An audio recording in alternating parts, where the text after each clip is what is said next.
నమస్తే. ఈరోజు మన స్టూడియోలో ప్రముఖ ఆధ్యాత్మికవేత్త న్యూమరాలజిస్ట్ శ్రీమతి జయప్రద గారు ఉన్నారు. మేడంతో మాట్లాడదాం. నమస్కారం మేడం. నమస్తే అమ్మా, శ్రీమాత్రే నమః. మేడం, జూలై మాసం, ఆషాఢ మాసం, మీనరాశి వారి పరిస్థితి ఏ విధంగా ఉండబోతుంది? ఏళ్ళనాటి శని అంటున్నారు, మరి పరిస్థితులు ఎలా ఉండబోతున్నాయి? ఎలాంటి ఛాలెంజెస్ వీళ్ళు ఫేస్ చేయబోతున్నారు? ఎలాంటి జాగ్రత్తలు, పరిహారాలు తీసుకోవాలి మేడం? ఏళ్ళనాటి శని ప్రభావం ఉంది, కానీ మీనరాశి వాళ్ళకి ఎప్పుడూ కొన్నా అదృష్టం లాగా ఏదో ఒక రూపంలో వస్తుంటుంది. అందువల్ల వీళ్ళు అదృష్టవంతం చెప్పుకోవచ్చు. ఈ ఆషాఢ మాసంలో ముఖ్యంగా వీళ్ళకి వచ్చే అదృష్టం ఏంటంటే బుధుడు కర్కాటక రాశిలో ఉండడం వల్ల పంచమాధిపతి అయ్యాడు. ఎందుకంటే చతుర్థాధిపతి సప్తమాధిపతి బుధుడు పంచమ స్థానంలో ఉండడం వల్ల ఏంటంటే వీళ్ళకి ఎప్పటి నుంచో కొన్ని పనులు పెండింగ్లో పెట్టి చేద్దాం వద్దా అని ఒక సందిగ్ధంలో ఉన్న వాళ్ళందరికీ కూడా అనుకూలమైన ఆలోచనలు వచ్చి ఖచ్చితంగా ఆ పనులు నెరవేర్చుకుంటారు. సో విద్యాలాభం, భూలాభం, ధనలాభం అనేది ఈ లాభాలన్నీ వీళ్ళకి బుధుడు యొక్క అనుగ్రహం వల్ల కలుగుతాయి. ఆర్థిక స్థితిగతులు బాగానే ఉంటాయి. ఆర్థిక స్థితి బ్రహ్మాండంగా ఉంటుంది. సో మీనరాశి వాళ్ళకి ఒక విధంగా చెప్పాలి అంటే అన్ని విధాల శుభ ఫలితాలు వచ్చే మాసమే ఆషాఢ మాసం అనిపించింది. ఎందుకంటే ఇక్కడ బుధుడు అనుకూలంగా ఉన్నారు, తర్వాత శుక్రుడు అనుకూలంగా ఉన్నారు, కుజుడు అనుకూలంగా ఉన్నారు, కుజకేతువులు ఇద్దరు అనుకూలంగా ఉన్నారు. దీనివల్ల ఏంటంటే ఏ పని పట్టుదలతో చేద్దాం అనుకుంటున్నారో ఆ పట్టుదలతో వాళ్ళు ముందుకు వెళ్ళడమే. కాకపోతే ఇక్కడ ఒక విషయం ఏంటంటే వ్యయభావంలో రాహు ఉండడం వల్ల ఈ కొంత రకమైన మానసిక అశాంతి, కాస్త నలతగా ఉండడము, శరీరం తొందరగా సహకరించకపోవడము, ఏదైనా విషయం చేద్దామంటే దాన్ని బద్దకించి ఆలోచించి అలా వదిలేయడము, ఇలాంటి విషయాల్లో వీళ్ళు చాలా వెనక అడుగు వేస్తూ ఉంటారు.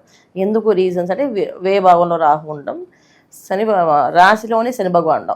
ఇక్కడ శని రాహులు కలగకుండా వల్ల కాస్తంత ఆలస్యం, ఆటంకాలు వీళ్ళు తెచ్చుకుంటారు. వీళ్ళు తెచ్చుకోకుండా పొద్దున్నే నిద్రలేచి తొందరగా ప్రారంభం చేద్దాం, ఖచ్చితంగా అనుకున్న పనులు అనుకుని చేద్దాం ప్లాన్ చేస్తే ఖచ్చితంగా పనులు అవుతాయి. అయితే కుజుడు, శుక్రుడు, తర్వాత బుధుడు అనుకూలంగా ఉన్నారు కనుక వీళ్ళు చేయాల్సిన పనులు ఏంటంటే ఎప్పటి నుంచో కాని పనులన్నీ కొన్నా వీళ్ళు ప్రారంభం చేస్తే అవుతుంది. అంటే ఏ పనులు, గవర్నమెంట్ సంబంధించిన పనులు, అంటే ఎప్పటి నుంచో పెండింగ్లో ఉండి అలా పనులు అవుతాయి అవ్వని, తర్వాత ఆస్తి విషయంలో వాటాలు వస్తాయో రావని ఆలోచించే వాళ్ళకి, తర్వాత అన్నదమ్ముల మధ్యలో ఉండే ఏవైతే కాస్త ఆస్తి తగాదాలు ఉన్నాయో వీటన్నిటికి కూడా ఒక డెడ్ లైన్ పడుతుంది అన్నమాట. సో డెడ్ లైన్ అంటే ఖచ్చితంగా మంచి ఫలితాలు వస్తాయి, చెడు ఫలితాలు కాదు, మంచి ఫలితాలు వచ్చే అవకాశం ఎక్కువగా ఉంది. ఇంకా విద్యార్థుల్లో విషయాల్లో వచ్చినప్పటికీ విద్యా రంగంలో వీళ్ళందరూ రాణింపు, గుర్తింపు అనేది ఖచ్చితంగా ఉంది. విదేశీ ప్రయాణం ఖచ్చితంగా అవుతుంది. ఎందుకంటే వ్యయభావంలో రాహు, శని భగవాన్ కలిసి ఉన్నారు కనుక విదేశాల్లో ఉన్న వాళ్ళకి, విదేశాలకు వెళ్ళాలనుకునే వాళ్ళకు కూడా చాలా అనుకూలంగా ఉంటుంది. అలాగే మేడం, ఇక్కడ ఉద్యోగ మార్పు కలిసి వస్తుందా? ఒక చేతిలో ఒక ఆఫర్ ఉండి ఇంకో కంపెనీకి వెళ్ళాలి, లేదా ఇది కరెక్ట్ టైమా కాదని ఆలోచిస్తూ ఉంటారు కదా, వాళ్ళకి సరైనది అంటారా?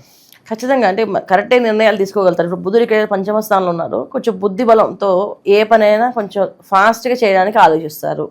తర్వాత కుజుడు కొని ఉండడం వల్ల 6వ స్థానంలో కుజుడు ఎప్పుడు కొని ఏంటంటే పాపస్థానంలో పాపగ్రహాలు ఉంటాయి. అవి ఏంటంటే శత్రు జయాన్ని ఇస్తాయి. అంటే విజయాన్ని సాధించడానికి, శత్రువులు నివారించడానికి. మనలో ఉన్న శత్రుత్వం ఏదంటే మనలో ఉండేది ఏంటంటే బద్ధకము, కామము, క్రోధము ఏవైతే ఉన్నాయో అవన్నీ కూడా అంతరిస్తాయి అనమాట. సో వీటిని కూడా వాటిని నిర్దేశం చూపించి ఇలా చేయకూడదు, మనం ఇలా ఉండకూడదు, మనం మారాలి అనే ఫీలింగ్ వీళ్ళు తెప్పిస్తుంది. ఈ విధంగా వీళ్ళకి మార్పు అనేది జరుగుతుంది. సో కొత్త ఉద్యోగాల్లో వెళ్ళడానికి అవకాశం ఉంది. అలాగే ఉన్న ఉద్యోగాల్లో ప్రమోషన్ వచ్చే అవకాశం ఉంది. ఉద్యోగం నుంచి వేరే ప్లేసెస్కి వెళ్ళి వ్యాపారాలు పెట్టే అవకాశం కూడా ఉంది. అంటే ధన ప్రాప్తి ఉంది కనుక ఆ ధనం ఎలా వస్తుంది అంటే ఇప్పుడు మనం చెప్పేది గోచార ఫలితాల్లో అనుకూలంగా ఉన్నాయని చెప్తున్నాం.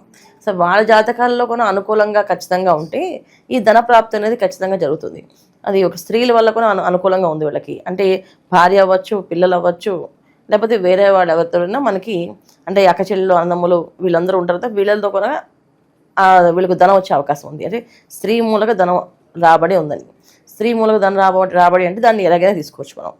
సో దానివల్ల మనకి ఏంటంటే అనుకూలంగా వచ్చు. కొంతమంది భార్యలకు ఉద్యోగాలు వచ్చి దానివల్ల కూడా వీళ్ళకి వచ్చే అవకాశాలు ఉన్నాయి. సో ఇదేంటంటే గోచారంలో మనం చెప్పే ప్రతి గ్రహస్థితి కూడా ఏంటంటే అనుకూలంగా ఉండొచ్చు వాళ్ళకి. అది అనుకూలంగా ఖచ్చితంగా 100% కావాలి అంటే మన జన్మజాతకంలో కూడా అలాంటి యోగాలు ఉన్నాయి చూసుకోవాలి. దశలే నడుస్తున్నాయి, మన జాతకంలో బుధుడు ఎక్కడున్నాడు, సో బుధుడు మంచి యోగాన్ని ఇస్తాడా లేకపోతే ఇబ్బంది పెడతాడా అనేది చూసుకుంటే ఖచ్చితంగా ఈ బుధుడు యొక్క ఫలితాలు వీళ్ళకి అంతే.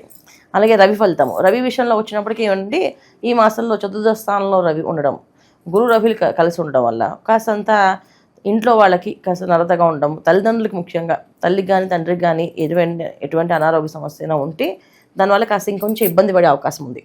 అనారోగ్య సమస్య లేకపోతే బాధ లేదు, కానీ అనారోగ్య సమస్య కనుక ఉంటే కనుక తల్లిదండ్రులు ఎవరైనా అంటే బెడ్లో ఉన్న, హాస్పిటల్లో ఉన్న అలా వాళ్ళకి కాస్తంత చెడు వార్తలు ప్రమాదాలు వినే అవకాశం మీన రాశి వారికి కనిపిస్తున్నాయి.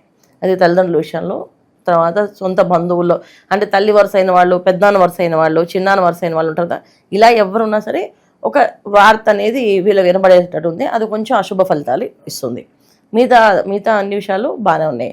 దీర్ఘకాల రోగంతో బాధపడే వాళ్ళకి రోగ నివారణ అవుతుంది ఈ మాసంలో. అంటే వీళ్ళు ఎవరైతే మీన రాశి వాళ్ళు దీర్ఘకాలంగా ఇబ్బంది పడుతున్నారో వాళ్ళకి కూడా అనుకూలంగా ఉంది. మేడం, ఆషాఢ మాసం పెళ్ళిళ్ళేమి జరగనప్పటికీ ప్రయత్నపూర్వకంగా సంబంధాలు అయితే కుదురుతాయి అంటారు వీళ్ళు ట్రై చేస్తే కనుక ఈ మాసంలో? సంబంధాల విషయంలో ఏంటంటే మామూలుగా ఆషాఢ మాసం అంటే సంబంధాలే కాదు, అసలు ఎవరిని అసలు పూర్తిగా శూన్యమాసం అన్నమాట. ఈ పూర్తి శూన్యమాసంలో వేడుకైన విషయాలు ఏవి చేయరు. అది పూర్వము ఖచ్చితంగా ఆషాఢ మాసం అంటే సైలెంట్గా ఇంట్లో అందరూ కూడా ఏంటంటే దానం, ధర్మము, జపం, అనుష్ఠానం, పూజలు ఎక్కువ చేస్తుండేవాళ్ళు. ఎందుకంటే దీనివల్ల రేపు వచ్చే కాలంలో మంచి కాలం అంతా కలిసి శ్రావణ మాసం అంతా వాళ్ళ ముహూర్తాలు పెళ్ళిళ్ళు ఉంటాయి కనుక ఆషాఢ మాసంలో అంతా ఏంటంటే ఇంట్లో సైలెంట్గా ఉండేవాళ్ళు. ఇప్పుడు అవన్నీ పట్టించుకోవట్లేదు. వెళ్తున్నారు, చూస్తున్నారు, సంబంధాలు పెళ్లి చూపులే కదా, చూసొద్దాం ఏమవుతుంది, నిశ్చితార్థం కాబట్టి నిశ్చితార్థం శ్రావణ మాసం పెట్టుకుందాం అని చెప్పి చేస్తున్నారు. ఇది కలియుగం కదా, కలి ప్రభావం ఉంటుంది కనుక ఇది చేయొద్దు అని చెప్తే ఇంకొకరు చేయొచ్చు అని చెప్తారు.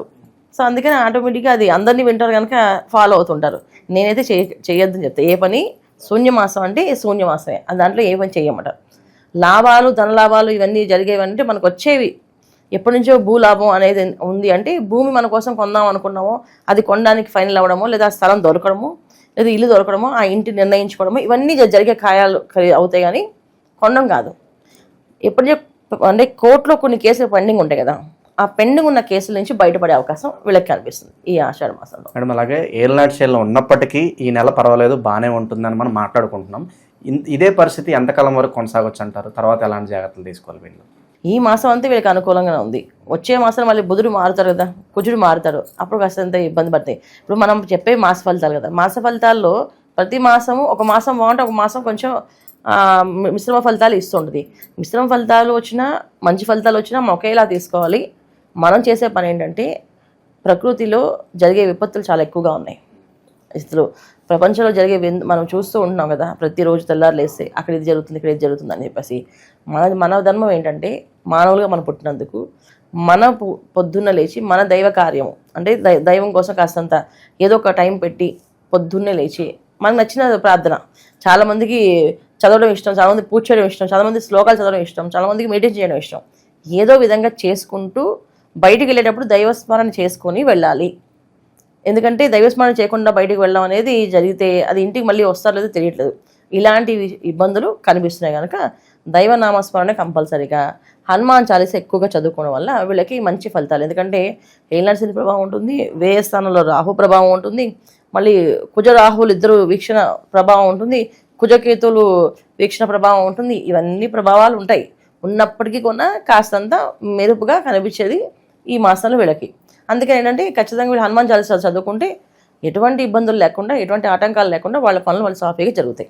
సో జూలై మాసానికి సంబంధించి మీనరాశి వాళ్ళందరూ కూడా గోచార ఫలితాలు ఎలా ఉంటాయో మేడం తెలియజేయడం జరిగింది. మీకు కూడా ఇలాంటి సంఘటనలు జరిగితే కనుక మీకు ఏదన్నా సమస్య ఉంటే వ్యక్తిగత చాట్ తప్పకుండా మీరు చెక్ చేయించుకోండి. మేడం మీ సమస్యకు తగిన పరిష్కారం ఇవ్వడం జరుగుతుంది. ధన్యవాదాలు మేడం. నమస్తే మా శ్రీమాత్రే నమః.